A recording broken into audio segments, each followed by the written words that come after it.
So ito po yung sinasabi ko kaibigan kung saan dito po naka-install yung ating main router. Ang gagawin po kasi natin dito mga kaibigan ay yung wifi connection ay paabutin natin doon sa likod ng building na yan. Makikita nyo po yan mga kaibigan ay sobrang layo po. So dito na tayo, sinasabi kong area mga kaibigan. Susubukan natin kung aabot ba yung signal dito. So yan na po mga kaibigan, connected na po siya. So try nating mag-YouTube. Yun, lakas. So ganun lang po kadali mga kaibigan kung paano po extend yung ating internet connection sa ating bahay.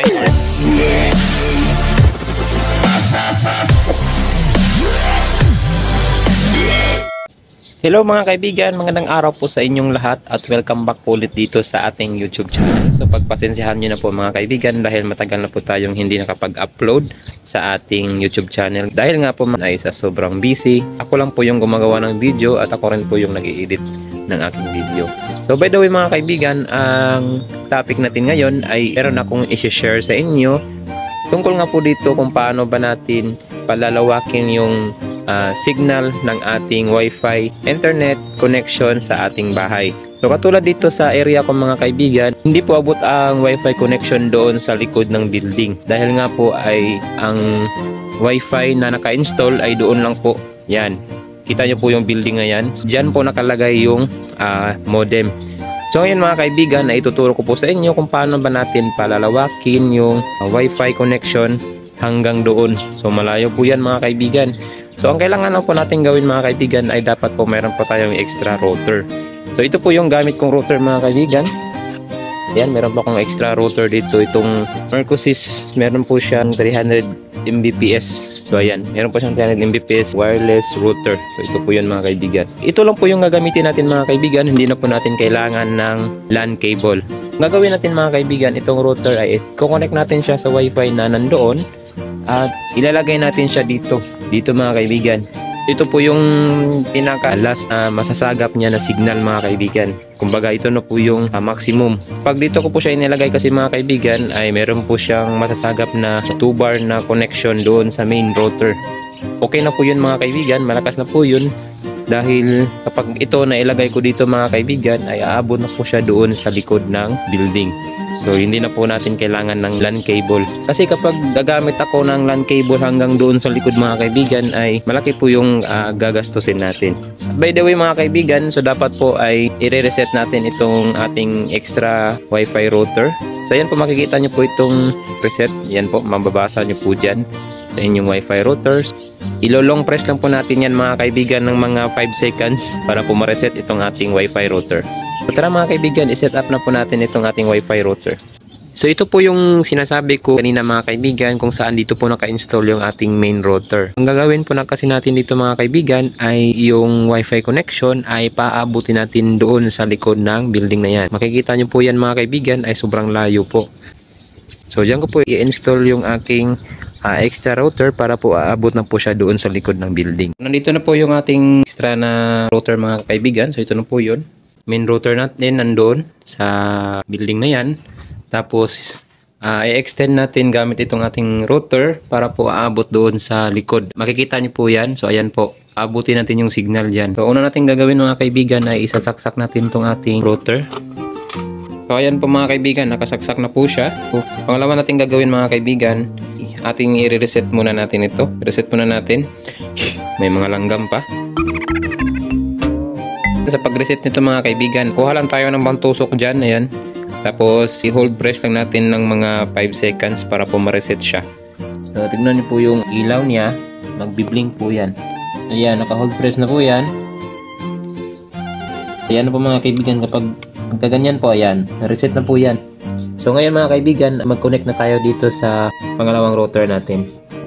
So ngayon mga kaibigan ay nandito na tayo sa ating cellphone. So punta tayo sa ating wifi. So ito po yung main router na sinasabi ko mga kaibigan. Yan pong stock house na yan. So yung pangalawa nating router, pang-extend natin ay itong Mercosys F43A. Yan po mga kaibigan. So connect muna tayo dito dahil isi-set up natin ito. So ayan, makikita nyo na no internet pa. Para makapunta tayo sa admin nitong ating pangalawang router mga kaibigan ay punta tayo sa ating Google Chrome at i-search natin yung mismong IP address niya. So makikita po yan mga kaibigan sa likod ng inyong router. Ito po yung IP address niya mga kaibigan. So ayan po. Ayan. So yan po yung default access niya. So papasukin natin yan. So i-search natin ito sa ating Google Chrome. Dito sa aking router mga kaibigan ay itong mwlogin.net. So ayan, search natin. Ayan po mga kaibigan, nandito na tayo sa portal ng ating mismong router. So, yung password ay nakadepende na po yan sa inyo mga kaibigan. Yan. So, ayan. Kapag okay na, kapag nakakreate na tayo ng ating login password, next lang. Pagkatapos nito mga kaibigan ay pwede na nating hindi na ito i-set up. Dito sa gilid, meron tayong makikita dyan na skip. So, ayan, skip muna natin.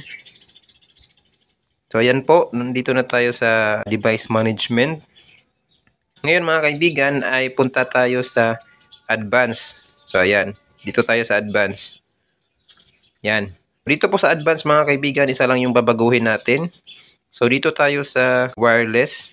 Pagkatapos mga kaibigan, dito tayo sa WDS bridging. Ayan. So, ayan. Dito tayo sa WDS. Ayan po, meron po tayong mababasa dyan na WDS enabled. So, i-click lang natin itong next. So, ayan, nag-scan na po siya para sa Wi-Fi. So, ito po yung na-scan niya mga kaibigan. Ito po yung sinasabi ko na main router namin dito. Itong staff house. So, dito po tayo mag-connect mga kaibigan. So, ayan po, yan po yung signal strength niya. Meron po siyang 3 bar.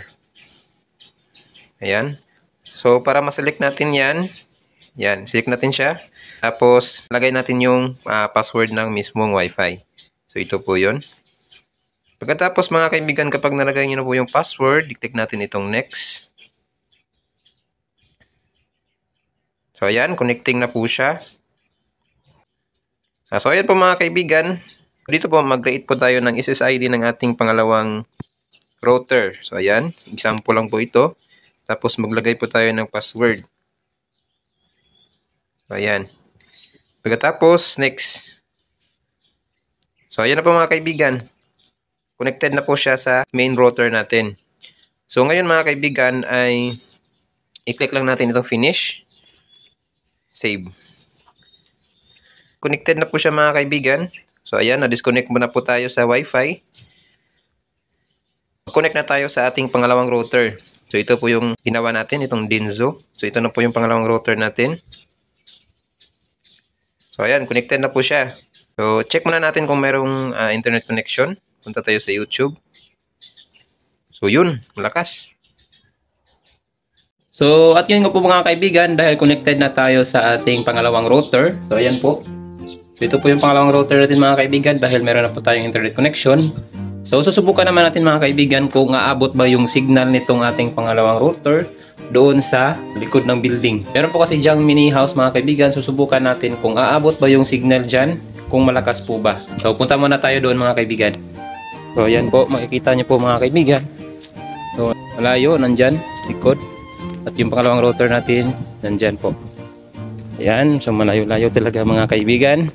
Meron na dito mga kaibigan, no? Yung bodybuilder, oh, yan, no? Nag-exercise. So shout out, shout out. Shout out. So dito na tayo. Sinasabi kong area mga kaibigan. Susubukan natin kung taabot ba yung signal dito. So ayan, nandun yung ano, yung pangalawang router natin na nilagay. So dito yung area. Ayan. Susubukan natin kung malakas ba yung internet connection dito. So nandito na tayo sa ating cellphone mga kaibigan. So connect tayo sa ating pangalawang router. Itong ating Wi-Fi connection. So connect tayo dito sa Dinzo. Ito po yung pangalawang router natin mga kaibigan. So ayan po, makikita nyo po yung main router natin mga kaibigan. Abot siya dito pero wala siya talagang signal na masasagap dito. Ito po yung Dinzo. So connect tayo mga kaibigan. So ayan po mga kaibigan, connected na po siya. So try nating mag YouTube. So close muna natin ito. Yan. Ayan. So yun po, malakas. Search natin yung Nocaparate Music. Sa example tayo. Mag-play ng video dito sa YouTube. Yun, malakas. So So ganun lang po kadali mga kaibigan kung paano po extend yung ating internet connection sa ating bahay or sa ating area. So ganun lang po mga kaibigan, sana ay meron kayong natutunan sa ating video ngayong araw. At kung bago ka pa lang dito sa ating channel at mahilig ka sa ganitong video, so huwag mong kalimutan mag-subscribe at i-hit ang ating notification bell upang ikaw naman ay laging updated sa mga susunod nating uploads. So see you po sa susunod nating upload kaibigan. Mga kaibigan, kung nagustuhan mo ang ating video, mag-subscribe ka na sa ating YouTube channel para lagi kang updated sa mga susunod nating uploads. I-click mo na rin ang notification bell para ma-notify ka namin sa aming bagong uploads.